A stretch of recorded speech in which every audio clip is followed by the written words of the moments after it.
Here's a controversial opinion. CTO might be the most meaningless job title in tech.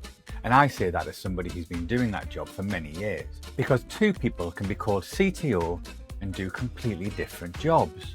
At one end of the spectrum, the CTO might be the only or most senior developer in a small startup, still writing code, building the product, and leading a small growing team.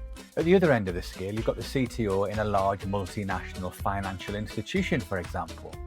They might be leading hundreds and hundreds of people in tech, but not be that close to technology themselves anymore. And then there's everything else in between. Now, that's not to say either end of that spectrum is better or worse than the other.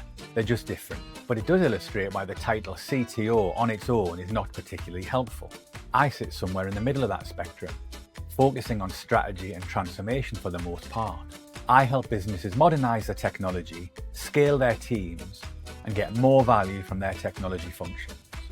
So when somebody tells you they're a CTO, don't assume you know what they mean. You need to ask, what kind of CTO are you?